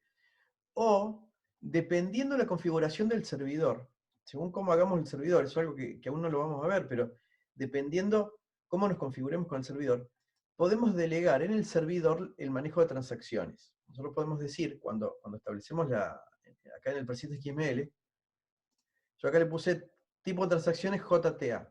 JTA significa que todo el manejo de transacciones lo va a hacer el servidor y no nuestro código. ¿Sí? En ese caso ahí ya el manejo de transacciones es medio automático. Y si nosotros elegimos este mecanismo de transacciones, nuestro código no debería hacer los transactions, no debería hacer ni los begin ni los commit. Entonces podríamos tener una implementación del patrón DAO con transacciones y otra sin, por ejemplo. Por eso tiene sentido que esta clase DAO Eclipse Link esté implementando alguna interfaz, la cual podrá tener otras implementadoras. Finalmente, tenemos esta interfaz DalEntity, que es una interfaz marcadora, ven que no tiene métodos, y es exigida por los entities. Ven que esta clase de mensaje implementa DalEntity. Esta marca va a ser únicamente para poder hacer que DAO Eclipse Link restrinja el parámetro E a que sean DalEntities. Entonces, que nadie se le ocurra querer hacer concreta, o sea, crear una clase derivada de DAO Eclipse Link, pasándole como parámetro un objeto que no sea una entity, pues si no es una entity, se va a romper todo lo que vayamos a querer ejecutar. Entonces, esa clase marcadora está para garantizar que acá venga un objeto que sea realmente una entidad. ¿Cuál es la cuestión? Le voy a mostrar un ejemplo un poquito más largo, no más largo, que tiene más tablas. No para que lo entiendan, para que vean qué pasa cuando tenemos más tablas.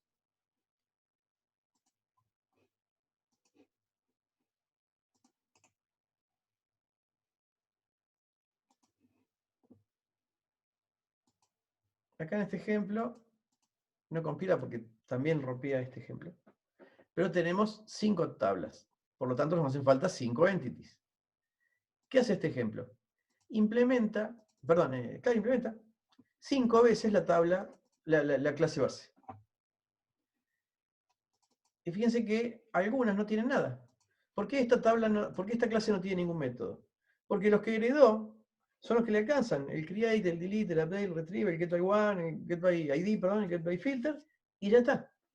Entonces, no necesita agregar ninguna lógica más. Lo único que hay que hacer es programar la entity la tenemos que programar porque si no JPA no anda, y luego esta clase vacía. Y está vacía, sin embargo, solo con esta herencia, ya el programa puede empezar a operar tranquilamente con esa tabla, con todas las operaciones de datos funcionando. Responsable tiene una búsqueda una búsqueda con un join, una búsqueda un poco más compleja. En este caso incluso, miren, usa create native query, por lo tanto acá le mete código SQL y no JPQL. A veces tenemos que hacer una consulta súper compleja o con dialectos que son propios del motor. Y bueno, podemos crear una native query y ahí meterle SQL o el dialecto que tenga el motor. Tarea, ven, no tiene ninguna operación de filtrado, ni ninguna operación rara, así que también se hereda y listo. Entonces, haciendo así, muchas veces nos van a venir un montón de tablas que no tengan operaciones nuevas y que simplemente con crear la clase base, con crear la clase derivada y no agregar ningún método ya tenemos completas todas las operaciones para acceder a esa base de datos. A esa tabla, perdón, a esa tabla de la base.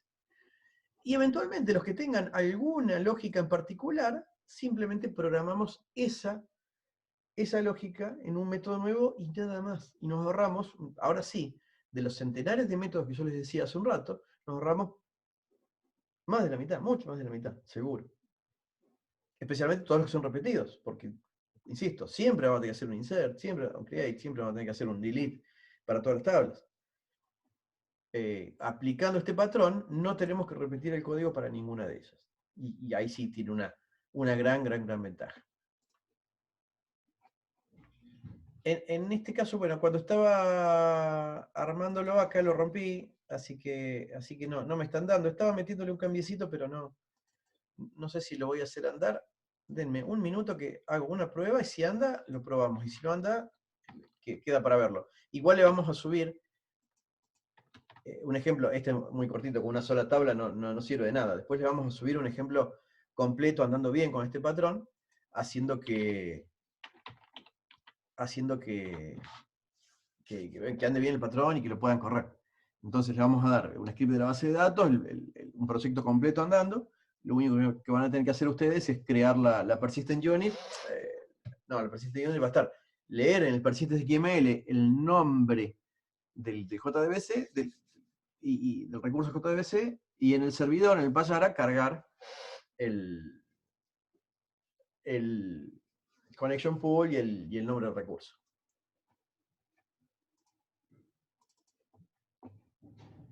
Acá yo rompí algo.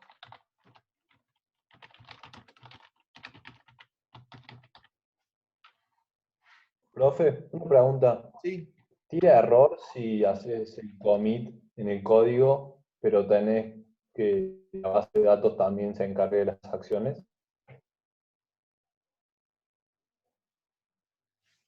En ese caso, porque si vos querés que la base de datos se encargue de transacciones, es porque vos estarías invocando un procedimiento que él haga el begin y el commit. Claro, pero por ahí te olvidas, no sé, y te No tira un tiraría. error y no te das cuenta más. No, creo que es una buena pregunta. Nunca se me ocurrió hacerlo, pero no debería tirar error para nada. Se crearía una transacción de más. Pero no debería tirar Claro, error. no, porque El Diego sabe más de transacciones. estás un rato. Pero no debería haber problema. ¿Cómo? Que el Diego sabe más de Gracias. transacciones, después le preguntamos, pero no debería tener problema.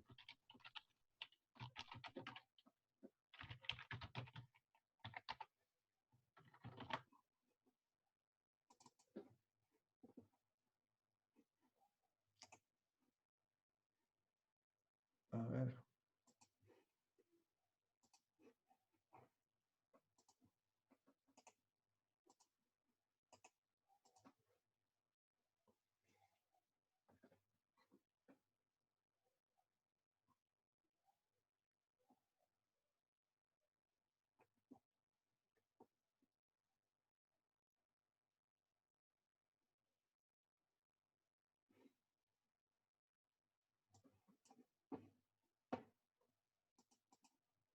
Comenzaba a arrancar el Payara.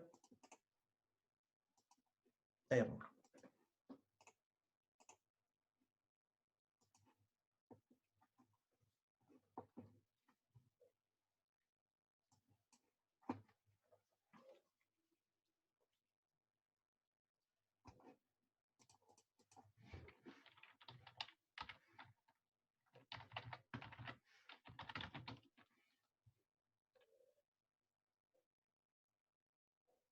Ahí está, ahí vinieron todos los datos, ¿sí? Entonces, ahora, esto es lo mismo que hacíamos la clase pasada, ¿sí? Esta consulta en la tabla de mensajes. Pero miren cómo está programado.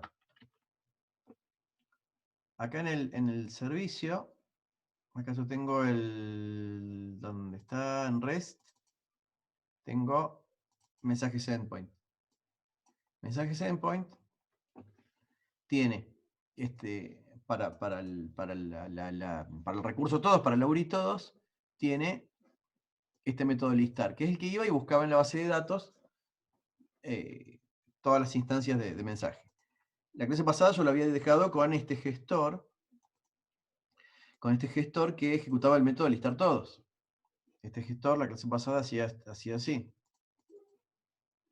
Listar todos, ejecutaba una query, ejecutaba el select mensajes, el select asterisco de mensajes y devolvía la lista.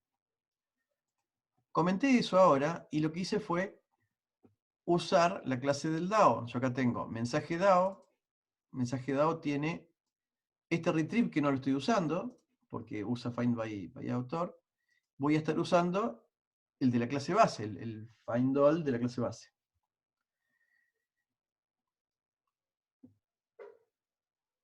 Entonces, este objeto DAO, ¿quién es? Es una instancia de mensaje DAO.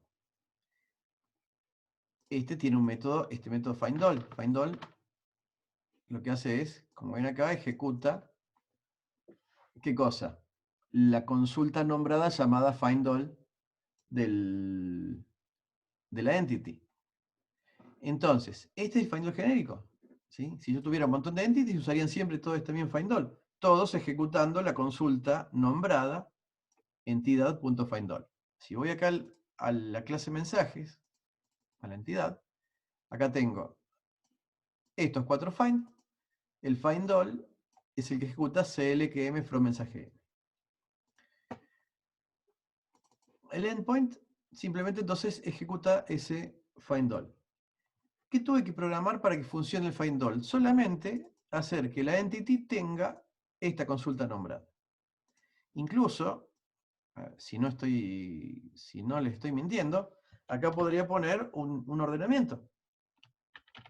Vamos a poner un where para que sea muy evidente lo que estoy haciendo, ¿no? Le voy a poner where m.id sea mayor a ver, mis IDs van de 1 hasta 9. Mayor a 9, ¿sí? O sea, un requerimiento funcional que jamás en la vida nos va a tocar, pero no importa, ¿sí? El listado tiene que mostrar el listado de 9 en adelante. O sea, lo compilé, corro, y ahí me mostró el 10, el 11 y el 12 solamente. Entonces, fíjense cómo lo único que tuve que hacer fue cambiar esta consulta. Si tuviera un montón de tablas, todas tendrían su entidad, y para todas ellas lo único necesario sería agregar esta consulta nombrada, y el patrón dado se encarga de todo. Y no tendríamos que hacer código para crear una consulta nueva. Y la capa de negocio, en este caso no le hice capa de negocios, pero la capa de negocios simplemente tendría que obtener un mensaje dado, en este caso lo inyecté, obtenerlo o crearlo, ¿sí? Y llamar al findAll. Y listo, ¿sí? Fíjense, dado punto y tiene create para un mensaje nuevo, delete y cualquier sé yo, retrieve, y tiene un retrieve por clave y un retrieve por autor. Que esta es el método especial de esta tabla que el DAO fue el único que tuvo que programar. La clase mensajes DAO. Y eso es todo lo que hubo que hacer. Cuando nosotros tengamos, insisto, muchas tablas, esto nos va a hacer ganar muchísimo tiempo. Muchísimo tiempo y sobre todo, a ver, uno no es fanático de escribir poco código por ahorrarse líneas de código, porque no cuestan plata líneas de código. Pero cada línea de código que metemos es una fuente potencial de errores y una fuente potencial de tiempo ocupado cuando haya que hacer modificaciones. Por eso es que es tan relevante en este tipo de cosas no tener tanto código repetido. Cuando venga una tabla nueva, lo único que va a haber que hacer es crear la entity nueva y las 4 consultas nombradas. Y ya tenemos todo nuestro programa, puede empezar desde la capa de negocios a utilizar esa nueva tabla.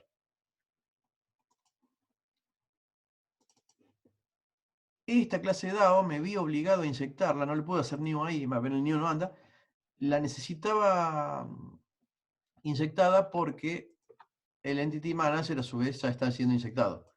¿Sí? Recuerdan, cuando una clase usa inyecciones, todos los que la quieran usar a ella ya no le pueden hacer new. También tienen que ser manejadas esas instancias. Por eso necesité inyectarla en el gestor. Y eso es todo, ¿sí? Para este práctico tenemos solo 3 tablas, no tiene gran ventaja esto. Tiene una ventaja, seguro. Pero bueno, ustedes dirán, bueno, por 3 tablas, copy y pego. Cuando tenga 100 no van a copiar y pegar. sin ningún tipo de lugar a dudas, no tienen que largarse, copiar y pegar, como tengan muchas más tablas, tienen que buscar algún mecanismo de esto, y este patrón DAO es muy utilizado en todos los lenguajes que se utilizan, y esta implementación del patrón está buena, está bastante buena, ¿sí? Así que es muy recomendable. Bueno, este programa de Final del Nudo, ¿sí? Lo rompí justo antes de empezar la clase, lo rompí, pero ahí lo pude más o menos arreglar. Promesa en la semana, se lo vamos a emprolijar, ¿sí? Le vamos a dejar un ejemplo similar con todos los temas que hemos visto en la materia, incluyendo el patrón DAO, y un script de la base de datos para que lo puedan bajar. Ustedes tendrán que instalar el Payara, pero pueden bajar y correr, y pueden tomar de ejemplo para cuando empiecen a programar el práctico. Que insisto, les vamos a aplicar el CESO todos los días desde acá hasta el fin de cuatrimestre. Empiecen porque el práctico se pone largo. Si se pone largo, no es largo. Se hace en un par de semanas, pero si se van demorando, les van a venir el parcial encima.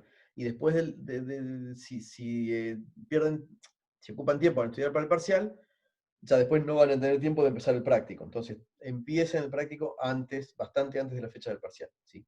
Vayan metiéndolo. Si lo van haciendo de a poquito, es re fácil, ¿sí? Si lo que tienen que hacer de golpe, no, es una pelota de cosas, ¿sí? Pero bueno, ya con esto quedamos con el patrón DAO implementado. Ahí, ya con esto tienen ya para hacer el práctico, ¿sí? No va a haber ningún otro ejemplo.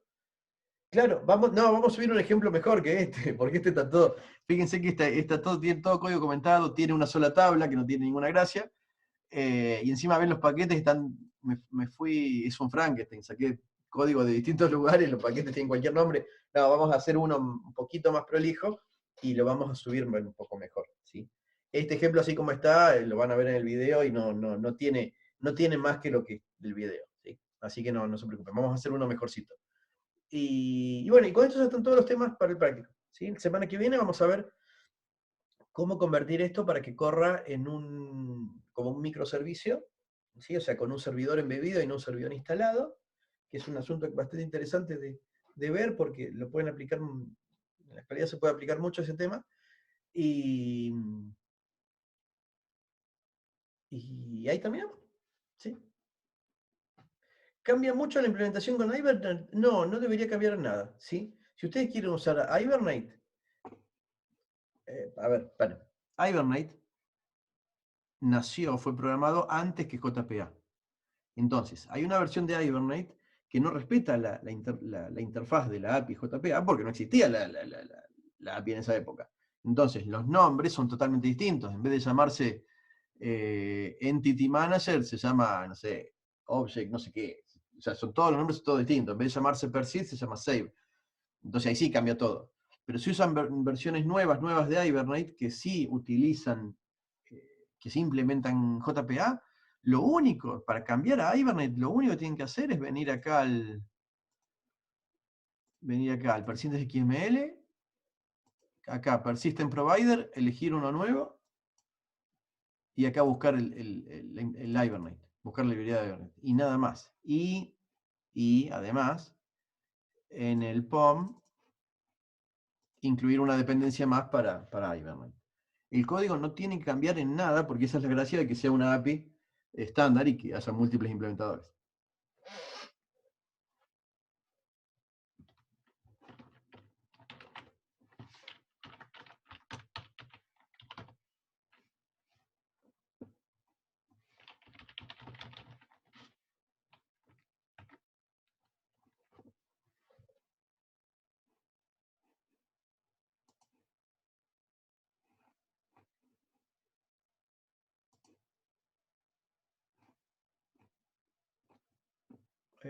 Bueno, son todas versiones alfa, no.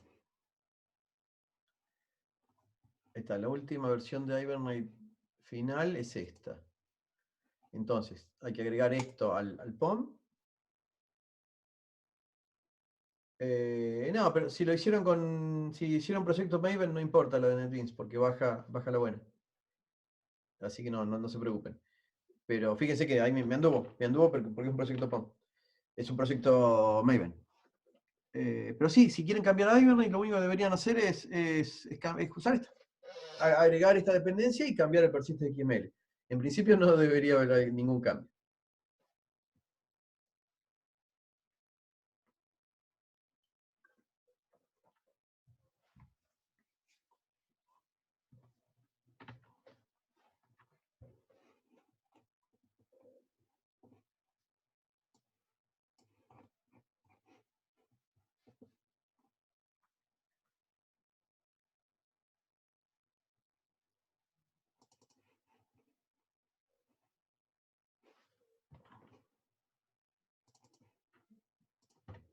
Cuando agregan la dependencia, tienen que venir a cambiar acá el nombre del proveedor.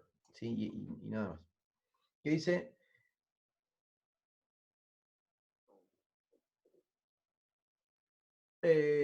Lo que pregunta Emma, no, sí, pero no es obligatorio. Eso, en realidad eso estaba por otro motivo.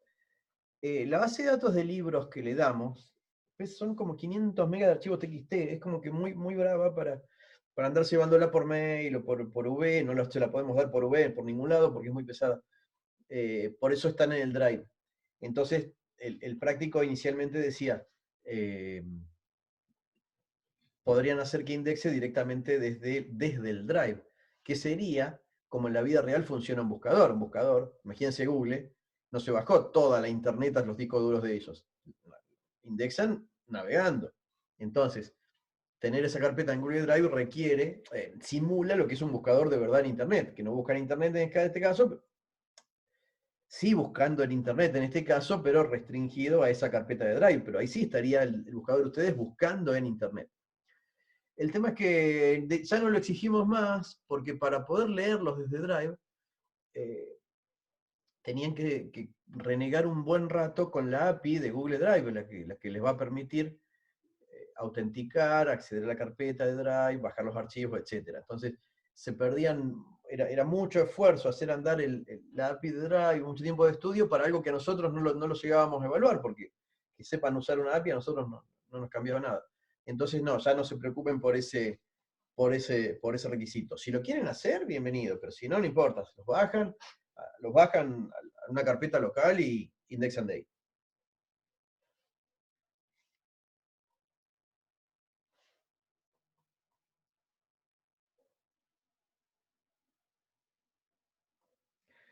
Si queda alguna clase lo podríamos ver y también Swagger. No, yo no. Yo no lo sé usar ninguna de las dos cosas. Felipe, Diego, ¿saben algo de eso?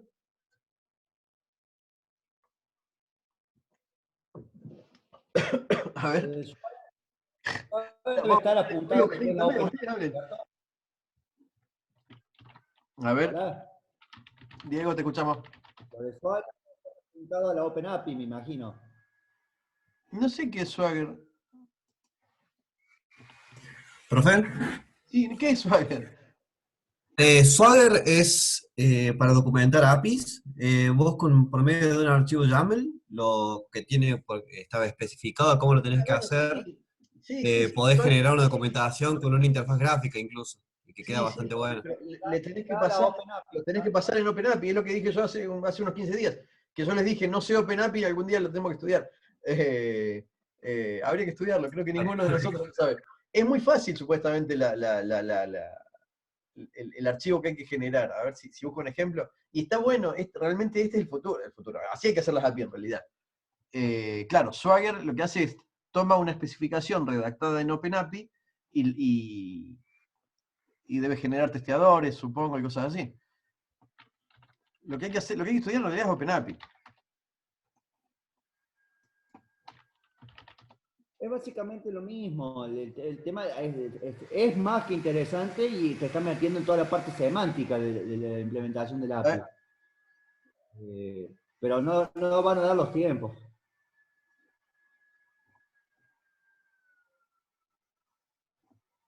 Voy a ver si encuentro un ejemplo para los que no saben de qué se trata.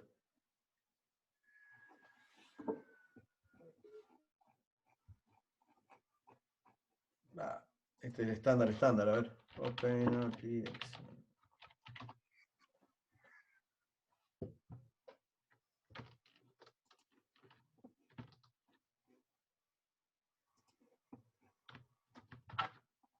ven, un servicio REST debería especificar todos sus endpoints con este lenguaje. Este lenguaje, como les comentaba cuando les empecé a hablar de servicios, este lenguaje tiene la característica de que es legible por un ser humano y es fácil de escribirlo por un humano, pero además es un lenguaje formal que fácilmente lo puede interpretar un compilador.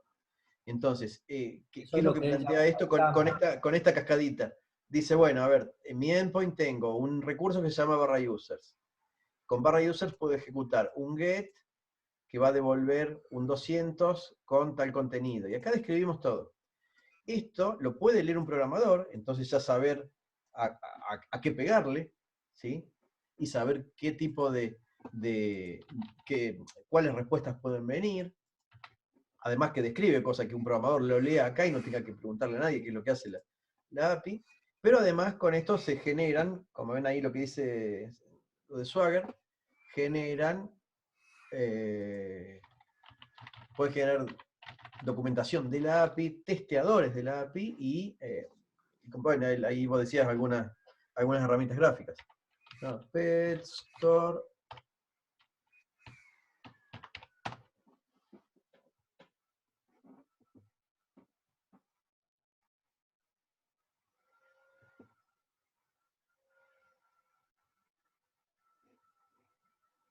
Ah, está bien. Ah, bueno, está lindo. Habría que probarlo. Habría que probarlo con. Habría que escribir la especificación en OpenAPI de nuestra API y subirla acá a ver que nos la muestre. Y acá debe permitir. De acá debe permitir correrlo, supongo. ¿O no? Chicos, ¿alguno de ustedes está programando con Node.js? Ahí está, execute. Y ahí ejecutó, ahí nos muestra cómo se hace el pedido y esta es la respuesta. Está bueno por probarlo. Sí, Diego, sí, yo sí. Va, no, pero poquito.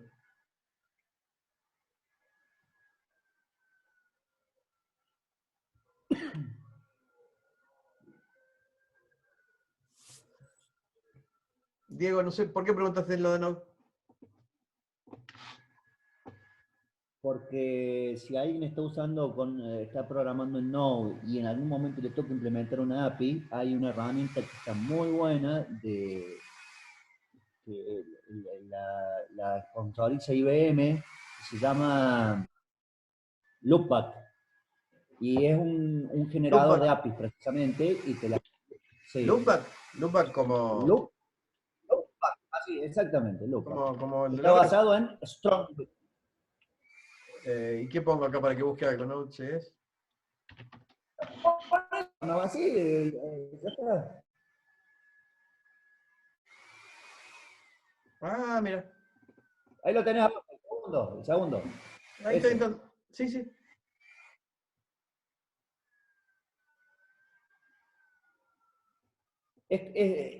Hace las veces de una especie de application server, pero para publicar, a ver, por un lado te publica las APIs, pero a su vez te genera todo el scaffolding interno para operar, ¿no es cierto? Vos le conectás un motor, le decís cuáles son las tablas que querés publicar, si querés hacer una publicación directa de la tabla, si querés hacer una intervención intermedia la podés hacer, te genera la API y sale prácticamente andando sola. Ah, mira qué bueno. Yo conocí. ¿Qué hace JP? Yo conocía una herramienta Lo mismo que similar, te hace pero de Oracle y funcionaba solo con bases Oracle. Pero está bueno esto. Bueno, buena esa herramienta.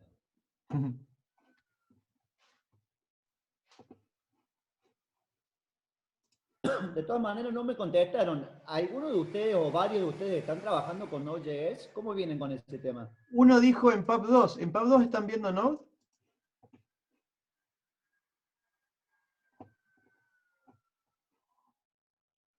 ¿No es Microsoft? ¿Ah?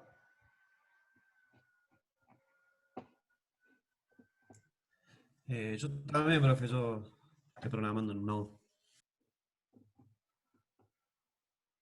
¿Y cómo lo llevas? ¿O cómo lo traes? Bien, está bastante bueno, la verdad. Lo veo. No lo siento tan estructurado porque también trabajo con Python, en el caso de backend, y no lo siento tan estructurado en ese sentido. Cada vez está bueno, a veces no está tan bueno. A veces siento que necesito que me ponga un límite, si no después tengo error por todos lados.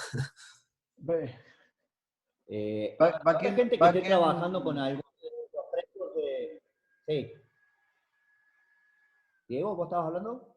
Sí, porque dijo Python en el backend. ¿Con qué? Con, Bueno, con yo Django. cuando hablo de Node, Sí, sí, por eso preguntaba con qué librería de Python. Ah, con Django estamos Ah, está, sí.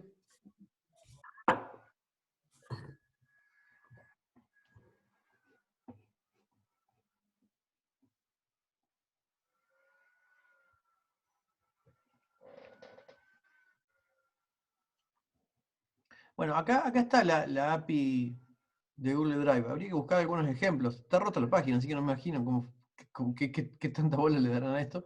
Pero habría que verlo, habría que ver a ver cómo se hace. Pero igual, no, para el práctico no pierdan tiempo en esto, no le den bola. Si lo quieren hacer porque les interesa, siempre está bueno aprender algo nuevo, pero no va a ser obligatorio. Habría que ver, son con video ahora, así que no, después. A ver.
Por acá no lo está usando, haciendo otra cosa todavía.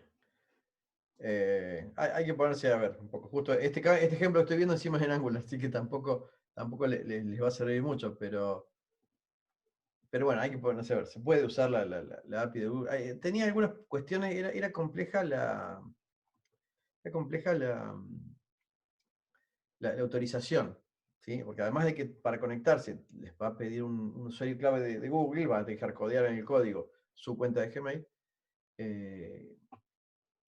Para que el programa de ustedes pueda conectarse, capaz que le pida algunos permisos, no era tan fácil usarlo. Bueno, y acá ya tiene la API expuesta como un servicio, entonces va llamando a las funciones de la API. No, este ejemplo así como está no nos va a servir para verlo de entrada. Pero bueno, pueden investigarlo, siempre está bueno. Pero no va a hacer falta no va a ser obligatorio que lo hagan para el práctico. Bueno, gente, como les decía el Felipe, el viernes que viene es feriado, así que calculamos que no van a tener clase, ni del Felipe ni del Valerio. Así que nosotros nos veríamos el miércoles que viene. Profe, ¿hay alguna forma de que nos confirmen eso del viernes? Ya te digo. O de... No, espera, no.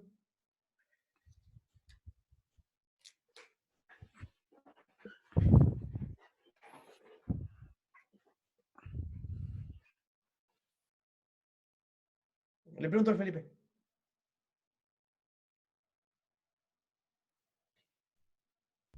Porque la verdad que fijarme a las 8 de la mañana el viernes si están o no hay muchas ganas. No, no vale que no.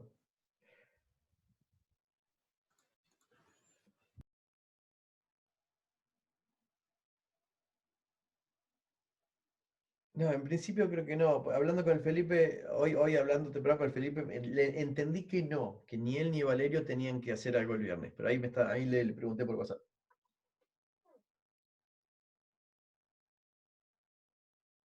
Pablo G pregunta, no logro figurar qué debería guardarse en la BD. En la base de datos hay que grabar los documentos que indexes, las palabras, los términos y la relación entre documentos y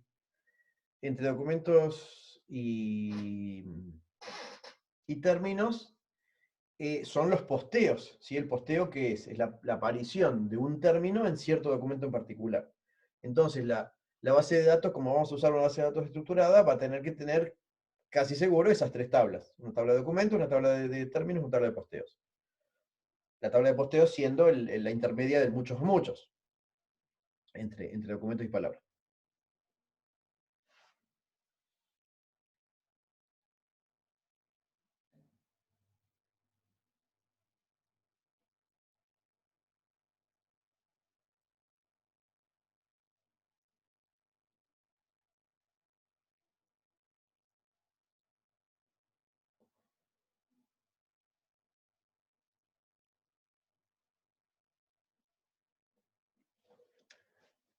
Bueno, gente, por lo demás ya estaríamos. Bueno, esto lo grabé hasta ahora, así que después lo subimos a YouTube, como siempre. Sí, y por lo demás nos vemos el miércoles. Eso, el miércoles que viene vemos lo de microservicios y terminó la parte de Java Enterprise. ¿Sí? Después seguimos viendo estructuras de datos. Así que nos veremos ahí.